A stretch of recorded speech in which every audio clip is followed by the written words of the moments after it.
નમસ્કાર દર્શક મિત્રો, @ ગુજરાતમાં આપનું સ્વાગત છે।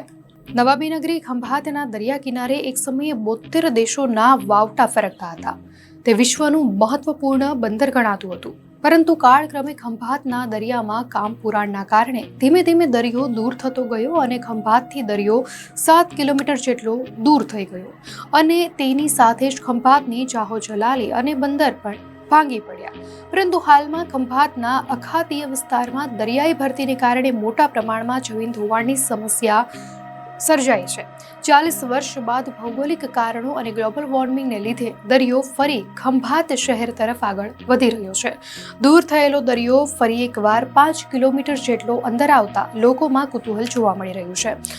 ગ્લોબલ વોર્મિંગની ઊભી થયેલ સમસ્યા હાલ તાપમાનમાં એકાએક ફેરફારની અસર રૂપે દરિયામાં વર્તાય છે। ભરતી ઓટને કારણે ખંભાતના દરિયાકાંઠે મોટા પ્રમાણમાં માટીની ભેખડો ધસી રહી છે। અંગેના વિડીયો પણ વાયરલ થયા હતા। દરિયાના બદલાતા પાણીના વહેણ સાથે દરિયાઈ પટ્ટી વિસ્તારમાં 30 ફૂટથી વધુ ઊંડું ધોવાણ થયું છે, જેના લીધે દરિયો તેની સ્થિતિથી શહેરથી 5 કિલોમીટર નજીક આવ્યો છે। તો આગામી સમયમાં વહેણ વધુ આગળ ધપશે તો કેવી સ્થિતિ સર્જાશે તેની ચિંતાઓની સાથોસાથ ખંભાતવાસીઓમાં પુનઃ ખંભાત બંદર જીવંત બનશેની આશાઓ પણ જાગૃત થઈ છે। પ્રાંત અધિકારી, પાલિકા પ્રમુખ સહિતના પદાધિકારીઓએ દરિયા કિનારાના ગામોમાં જઈને સ્થળ નિરીક્ષણ કર્યું હતું અને સાવધાનીના ભાગરૂપે પ્રવાસીઓ શહેરીજનો દરિયા તરફ ન જાય તે માટે તંત્ર દ્વારા દરિયા કિનારે સૂચના બોર્ડ પણ લગાવાયા છે। આ સિવાય તટ સુરક્ષા તૈનાત કરાઈ છે।